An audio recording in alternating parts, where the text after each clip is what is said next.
Now the sun is just starting to climb up over the treetops, and it's gonna be a beautiful day, that's plain to see. Welcome to Bill Dance Outdoors, America's most popular and longest running TV fishing show. Now I've gone fishing with Bill Dance today.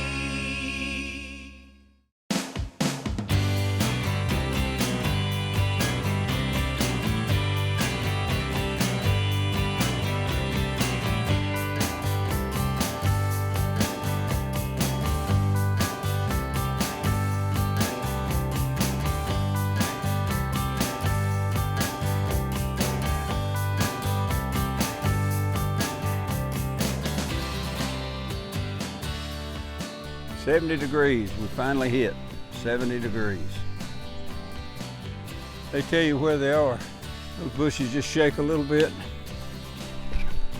That's a good one.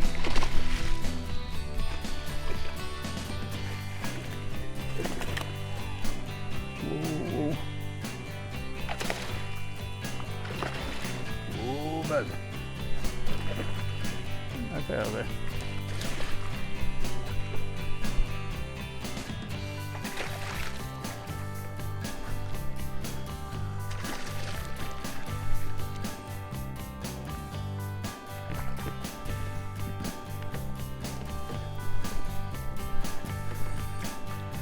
That pig, doozy.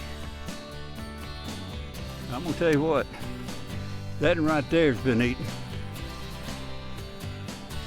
Yes, it has. Well, about ready to go back?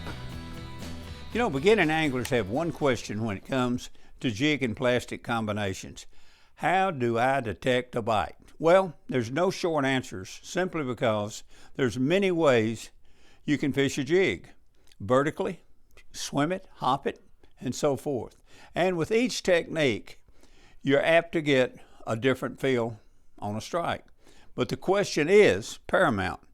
When fishing jigs, you have to maintain constant contact or feel with the bait.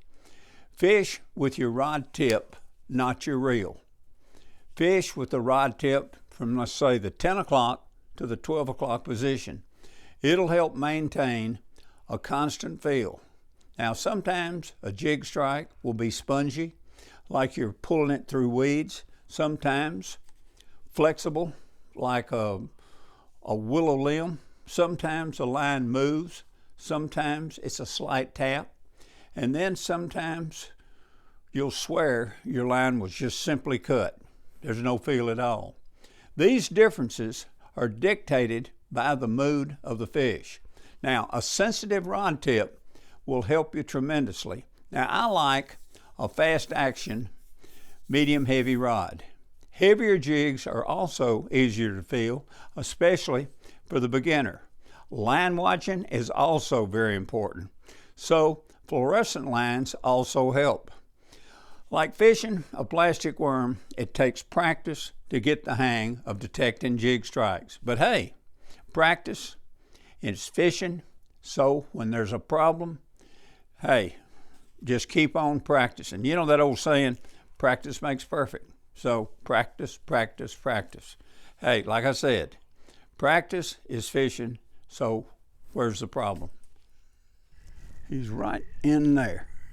If I can get that to go down.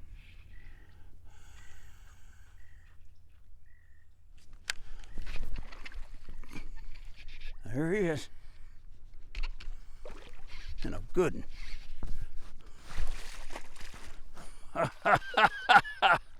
Oh boy, you just kept messing around in there, didn't you? Huh? Come up here.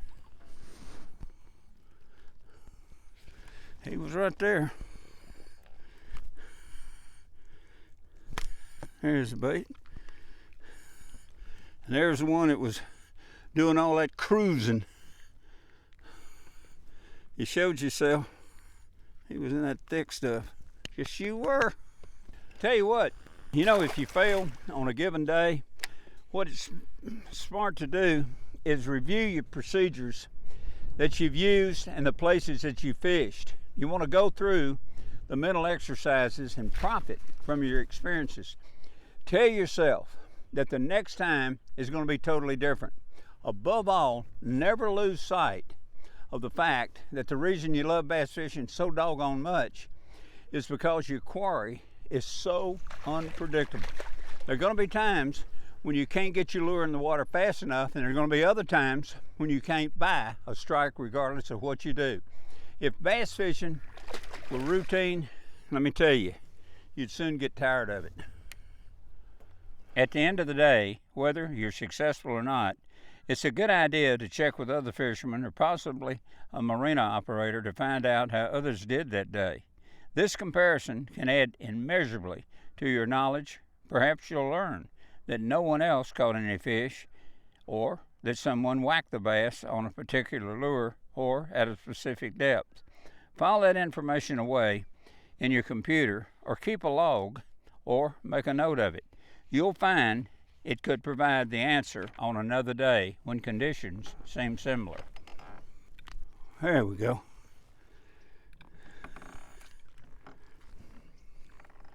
A pretty fat fish. They're all pretty. See ya, dude.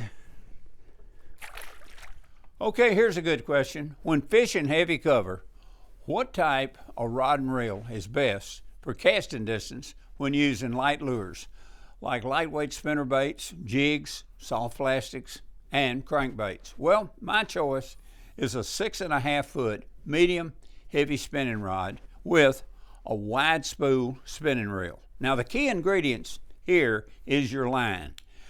I use a super line with the strength of 30-pound test, yet the diameter is about 8-pound test mono.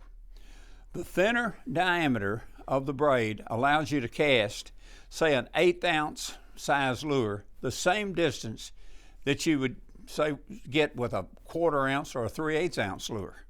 The reason is that I think the diameter comes off the wider spool faster. In fact, I don't have to think, I know it does. And the longer rod gives you the added power needed to make long casts with light lures. Now, the medium action on the rod and the strength of the line also helps when you fight a good fish out of those thick places.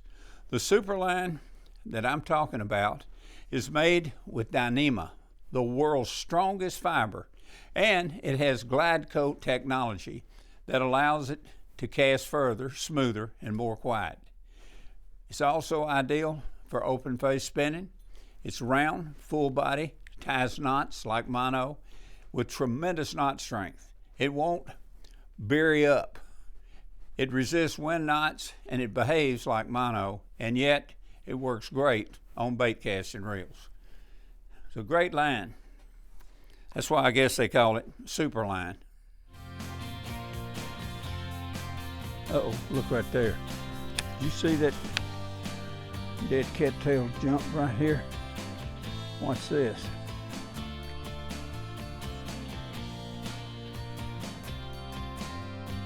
There he is.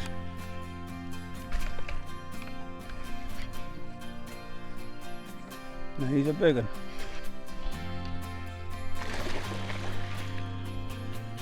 Just had to try it one more time.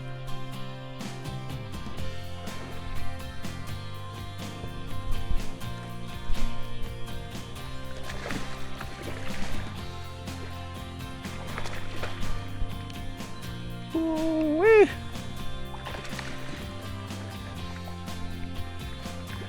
Come on around the front of this boat.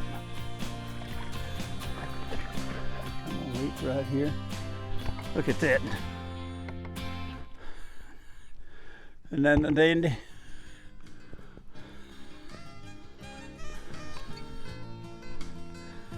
Get that line out of there. There it is.